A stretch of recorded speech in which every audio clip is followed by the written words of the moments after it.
Sodomía en el Virreinato de Nueva España durante el siglo XVII.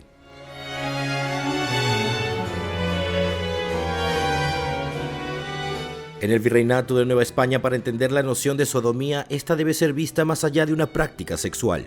Se debe incluir una noción jurídica, religiosa y cultural profundamente arraigada en la sociedad del Nuevo Mundo que heredó la visión de sus conquistadores en Europa.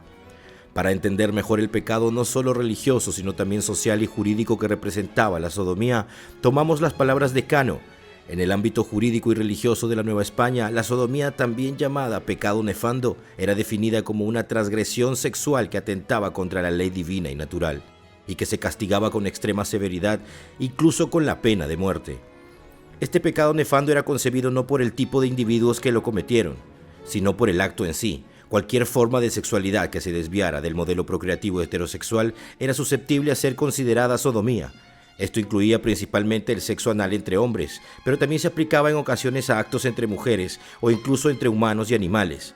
Este último puede considerarse como bestialismo, aún así se encuentra bajo el mismo marco que el pecado nefando. Como vemos, la sodomía no solo se define únicamente de forma teológica.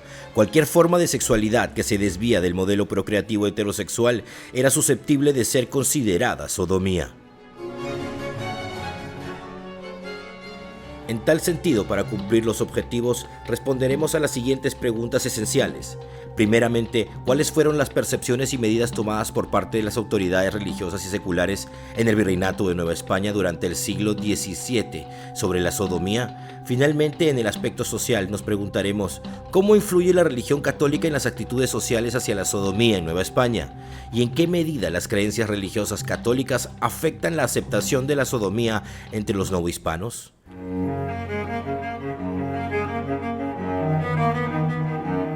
El pecado nefando, el pecado que no debe nombrarse, es considerado por la Iglesia uno de los mayores pecados.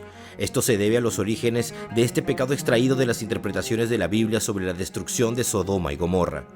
La interpretación clerical era que la sodomía era una ofensa directa a Dios y por ello, como indica Cano, esta alteraba el orden natural de las cosas, pues invertía el propósito natural del sexo, la procreación, y lo convertía en un acto meramente de placer, haciendo de este pecado igual a otros que volvían el sexo en un acto de placer como el bestialismo. En el Virreinato de Nueva España, la tarea de castigar la sodomía operó una completa estructura legal. La tarea de castigar este pecado corresponde formalmente a la justicia secular, pero la Inquisición fue ajena a este pecado. El Santo Oficio encontró mecanismos para intervenir en los casos que involucran conductas sexuales consideradas desviadas, justificando su autoridad a través del vínculo entre el pecado y la herejía. Este aprovechamiento legal, según Boyer, se origina de la interpretación que se daba a la sodomía por parte de la Inquisición, pues, al ser percibida más allá de una práctica sexual desviada, era también considerada como una corrupción moral del individuo y su alma se asociaba a la herejía y a la hechicería, crímenes en donde la Inquisición sí podía intervenir. Esta ampliación de competencias se expresó en la documentación judicial. Según Martínez, muchos procesos comenzaban con acusaciones vagas sobre el comportamiento escandaloso u otros crímenes menores que luego derivan en cargos más graves tras los interrogatorios.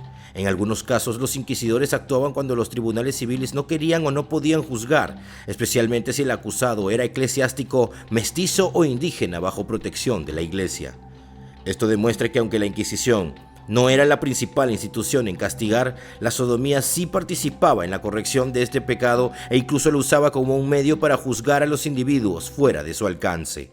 En el siglo XVI, la sodomía era considerada uno de los peores crímenes en la Nueva España, perseguido tanto por las autoridades españolas como por las leyes indígenas que ya la castigaban antes de la conquista. Los aztecas ejecutaban a los sodomitas, en Texcoco los ahorcaban o les sacaban las entrañas, mientras en México, Tenochtitlán, los quemaban vivos. La Iglesia Católica intensificó esta persecución convirtiendo el pecado nefando en delito capital. Los tribunales del Santo Oficio procesaron numerosos casos aplicando penas como la hoguera o el destierro. Sin embargo, las denuncias revelan que estas prácticas seguían ocurriendo en secreto, especialmente en conventos, pueblos indígenas y entre esclavos. El principal órgano virreinal encargado de perseguir y castigar sodomía fue la justicia civil. Autoridades como los corregidores y organismos como las audiencias, las cuales actuaban siguiendo las leyes impuestas por la corona en las leyes de Indias de 1542, en donde se indica que el crimen de sodomía debía ser castigado de manera severa.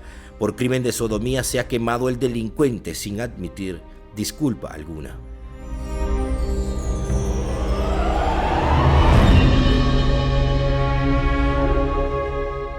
La severidad de estos casos, como ya mencionamos en anterioridad, no solo era motivada por la religión o la moral, sino también por razones políticas y sociales. Este acto sodomítico era percibido como una amenaza directa al orden patriarcal, a la reproducción y a la jerarquía viril cristiana que sustentaba la monarquía católica, llevando el acto de una desviación sexual a atentar contra la autoridad del monarca. Como señala Cano Pérez, la sodomía no era solo vista como pecado, sino como un acto que trastornaba la economía del cuerpo social, al poner en duda la autoridad masculina, la disciplina colonial y la estabilidad del linaje. Siendo la sodomía un pecado y crimen de alta severidad, es de suponer que los castigos impuestos a los infractores serán igual de severos. Richard Boyer nos indica que la justicia civil actuaba con rapidez, ya que su objetivo no era probar culpabilidad con rigor jurídico, sino mantener orden y reprimir el escándalo. Lo que estaba en juego no era tanto la verdad, sino la obediencia. La violencia judicial dirigía de forma desproporcionada contra esclavos, indígenas, clases populares que eran especialmente vulnerables al castigo. Entre las penas aplicadas a estos grupos por alcaldes, corregidores o las audiencias de indios, iban desde los azotes a los trabajos forzados hasta penas tan severas como la hoguera. Un ejemplo de esta rápida y severa forma de actuar la podemos encontrar en un caso en 1658 en la Ciudad de México, en donde 14 hombres fueron quemados en la hoguera luego de ser acusados de formar parte de una secta de sodomitas. Cano Pérez detalla cómo en este caso los acusados fueron arrestados, interrogados bajo tortura y finalmente ejecutados públicamente en un espectáculo destinado tanto a castigar como a disuadir.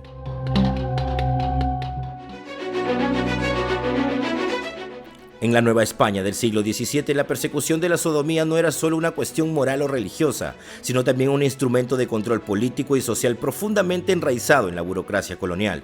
En Dos hombres jugando como perros se reconstruye el caso de Joseph Lizaldi y Pedro de Herrera, dos hombres acusados de sodomía en 1658, desde los expedientes judiciales que revelan cómo las instituciones coloniales vigilaban, clasificaban y castigaban las disidencias sexuales. El texto no solo documenta el proceso penal, sino que lo narra desde una mirada crítica, mostrando cómo el lenguaje judicial plegado de tecnicismos y fórmulas rituales se convertía en una herramienta de poder que borraba subjetividades y convertía a los acusados en meros objetivos administrativos. A través de este caso se evidencia cómo la sodomía era tratada como un delito que desafiaba el orden divino y civil, y cómo esta concepción justificaba su persecución brutal.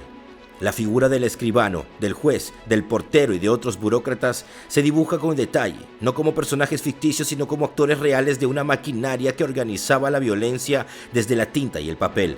Así la sodomía aparece no solo como una práctica sexual condenada, sino como un eje alrededor del cual se construía una forma particular de gobierno colonial, en la que el deseo era regulado con la misma lógica con la que se administraban tierras, tributos y personas.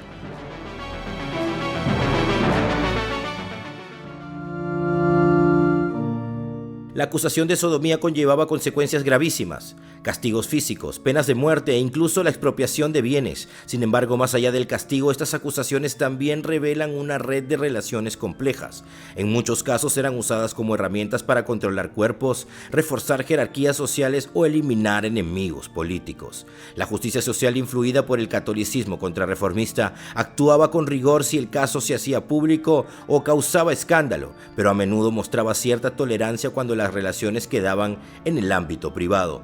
Esto demuestra que la persecución de la sodomía no fue uniforme, sino profundamente atravesada por factores sociales, raciales y de clase.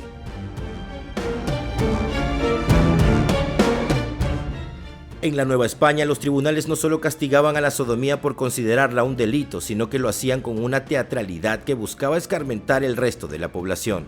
Las penas no se limitaban al encierro, incluían azotes públicos, trabajos forzados y, en los casos más graves, la hoguera. A menudo, los condenados eran paseados desnudos por las calles, expuestos al insulto y la burla colectiva. Este despliegue de violencia no era casual, tenía un claro propósito pedagógico y moralizador, parte de una cultura del castigo que pretendía reafirmar el orden colonial, basado en la supremacía masculina, blanca y cristiana. La sodomía, entendida como una amenaza a ese orden, debía ser extirpada de manera ejemplar. Sin embargo, como muestran algunos procesos judiciales, no todos los acusados fueron castigados de la misma forma. El origen étnico, la posición social y hasta el arrepentimiento público podían cambiar el destino de un hombre. Esta desigualdad revela que más allá de lo legal, las decisiones judiciales respondían a intereses políticos y a estructuras jerárquicas profundamente arraigadas.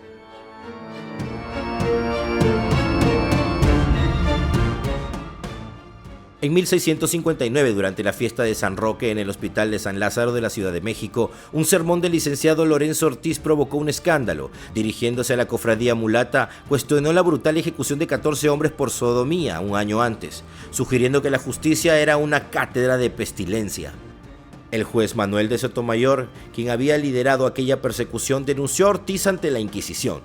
El caso revela la tensión entre el estigma contra mulatos y negros, acusados de vicio como el pecado nefando, y su fervor religioso, único sostén de instituciones como el deteriorado Hospital de San Lázaro. Mientras las autoridades veían en los mulatos una inmundicia propensa al crimen, el sermón los llamó señores, celebrando su devoción.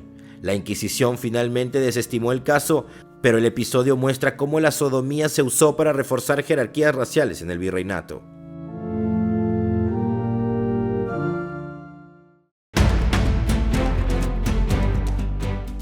En el ámbito social, aunque la sodomía era formalmente condenada, existía cierta tolerancia mientras no se convirtiera en un escándalo público. Como señala Camba, en los barcos de la carrera de Indias, los comportamientos sodomitas eran hasta cierto punto tolerados siempre y cuando no desembocasen en conductas escandalosas.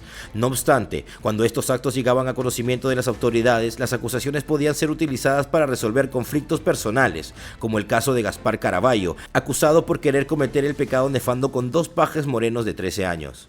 La percepción social también variaba según el rol desempeñado en el acto sexual. Los pacientes, quienes eran penetrados, eran vistos con mayor repudio ya que asumían un rol considerado femenino, lo que desafiaba las normas de masculinidad dominantes. Por otro lado, los agentes quienes penetraban podían mantener una apariencia de masculinidad hegemónica, lo que en algunos casos le permitía mayor impunidad.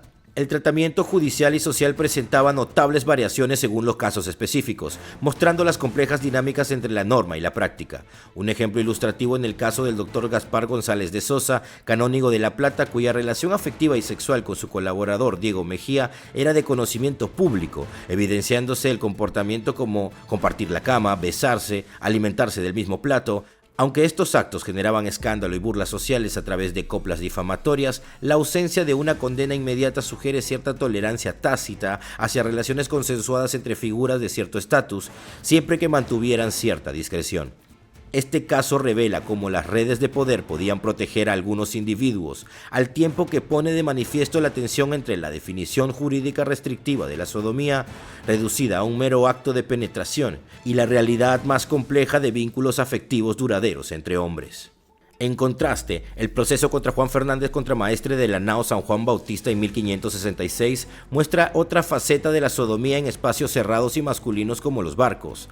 Acusados de tocamientos y acoso sexual hacia varios grumetes y pajes, el caso evidencia las relaciones de poder y coerción en estos entornos, donde los jóvenes denunciaron haber sido obligados a dormir con el contramaestre y sometidos a tocamientos genitales. La defensa de Fernández, quien alegó que sus acciones eran simples juegos o actos de higiene, ilustra los mecanismos de encubrimiento social de estas prácticas. Aunque la sodomía consumada se penaba con la muerte, el hecho de que Fernández solo recibiera tortura y prisión sugiere cierta permisividad hacia comportamientos que no llegaban a la penetración completa, especialmente en contextos donde la convivencia masculina estrecha era inevitable. Este caso también revela cómo las denuncias podían surgir de dinámicas de abuso y no necesariamente de una persecución sistemática. La situación del mulato Gaspar Caraballo, despensero y acusado en 1591 por 2 pajes de intentar cabalgarlos, introduce otra variable crucial: la intersección entre sexualidad, raza, estatus social. Mientras que figuras como el Dr. González de Sosa podían eludir castigos severos, la condición de Carballo como mulato lo colocaba en una posición de mayor vulnerabilidad. Su condena a 300 azotes, a destierro y galeras, aunque finalmente logró fugarse, contrasta con la impunidad relativa de otros acusados de mayor rango, mostrando cómo el sistema judicial aplicaba castigos diferenciales según la posición social del reo. En este caso también ejemplifica cómo las acusaciones de sodomía podían ser instrumentalizadas en conflictos interpersonales, ya que los pajes que lo denunciaron actuaron posiblemente por resentimiento hacia sus castigos disciplinarios.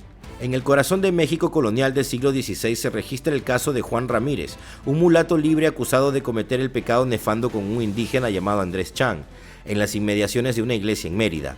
Lo que a primera vista podía parecer un simple episodio judicial se revela a través de una lectura crítica de los archivos inquisitoriales, como una muestra densa y compleja del funcionamiento del poder colonial sobre los cuerpos, los deseos y las jerarquías sociales.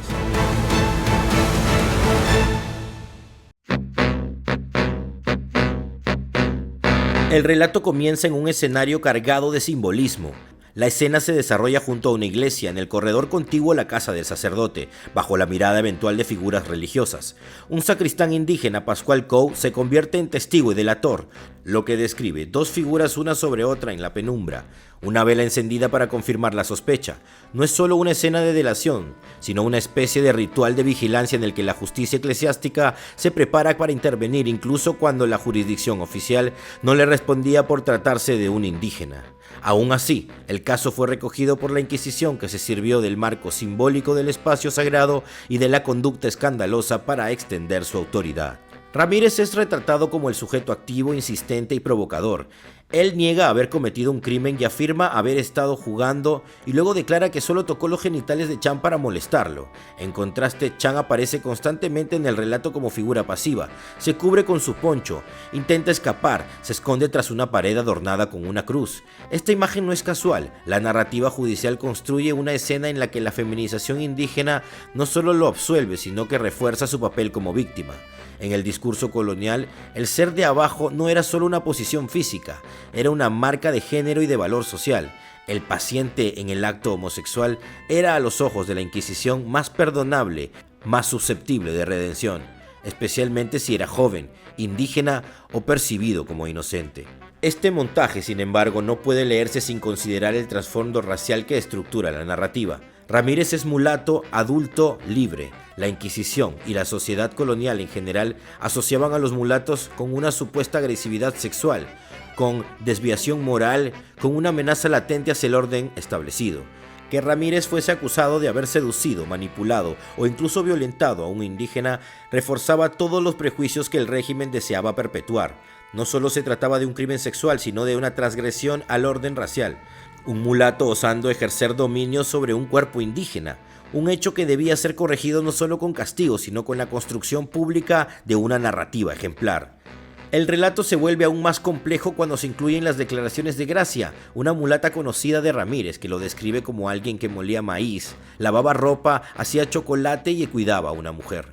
Estas tareas, vistas en clave colonial, eran actividades marcadamente femeninas. Así el expediente se convierte en una acumulación de signos que buscaban desdibujar la masculinidad de Ramírez y al mismo tiempo exhibir su desviación como amenaza, demasiado femenino en su vida cotidiana, pero peligrosamente masculino en su deseo.